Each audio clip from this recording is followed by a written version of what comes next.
Mr. Tyler Perry, this is your first film on Netflix. So how do you feel about that? Like, what made you? What were the advantages from on Netflix? Well, listen, this is the first time everybody in the world gets to see my film at the same time. I've always gotten emails about when we would open a film here in North America, they'd be like, well, what about us in South America? What about Europe? What about Africa? So now the whole world gets to see it at once, and that is exciting for me. Yeah. Okay. So you play Rory. The boss that not so many of us want to have on our backs all the time, makes it kind of hard to do our job. But it was also like a character for you that you haven't really played that often. So how was that for you to like have that type of role? It was, it felt good. That tough love kind of boss, that cantankerous old fart who's over in the corner office, overworked and tired, but clearly has some wisdom, clearly has something to offer, but he has his own way of doing it, and he has his own way of motivating, and I found great pleasure in playing him.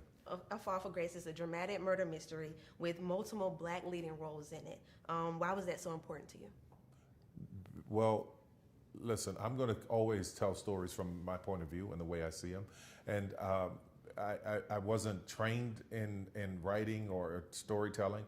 It's just an instinct that I have. And 9 times out of 10, I'm telling stories about people that I know, that I recognize, that I live with. Same way it's done in Hollywood, only with white folks. I'm doing it with people that I know and have learned and with, and so on and so forth. Yes. And Miss Crystal Fox, you've been in the industry for a long time, back from In the Heat of the Night. I remember, I bet you was like, how do you remember that? You're young. But my mom and my dad watch it. See, I get off of work in the morning, my dad is still watching it. My goodness.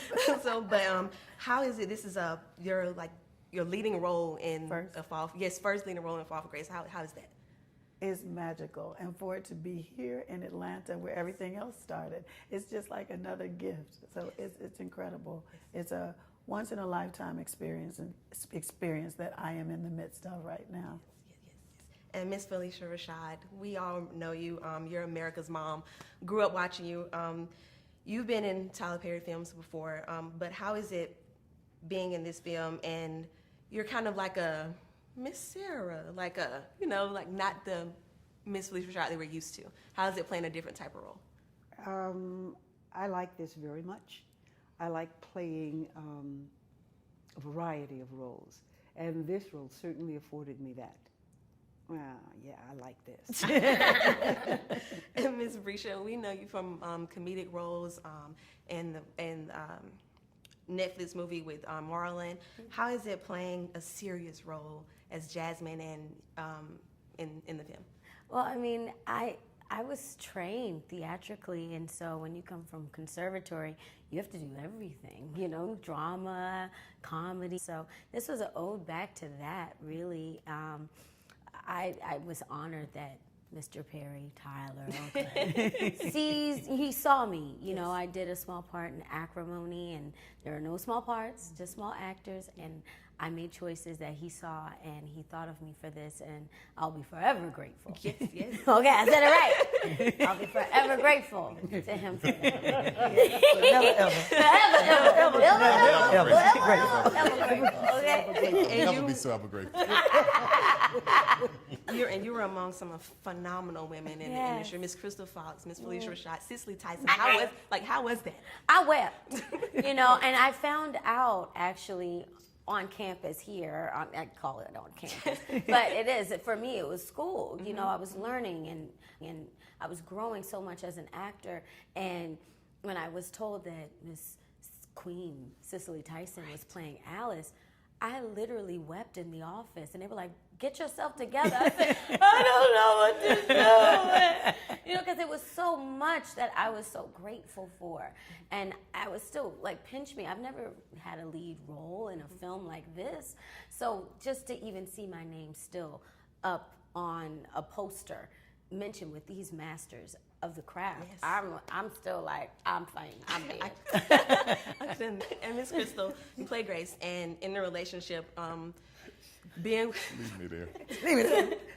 Almost trying to make me laugh.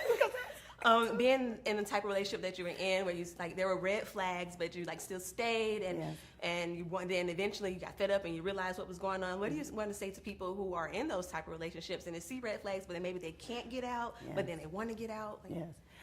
There's nothing wrong with longing and always staying open to love, but don't be desperate for it. Don't forget to love yourself first.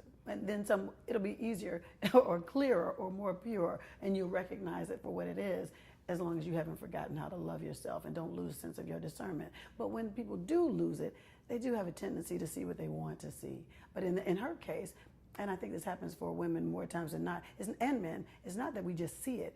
People can make you feel what you want to feel. And that's how we choose to lose sight of our discernment, and we give that over. But then you've given over your power and you've given over your identity. Don't do that. Stay open, but stay woke, as they say. And last question, what do you all want people to take away from this movie, Mr. Tyler Perry? A good time, a good ride, just an entertaining, and to be entertained, a thriller that makes you feel like you didn't waste 2 hours. Awesome. Thank you all so much. Thank you. Yes, so thank welcome. you, gorgeous. This is such an honor. And tell them not to give the plot away.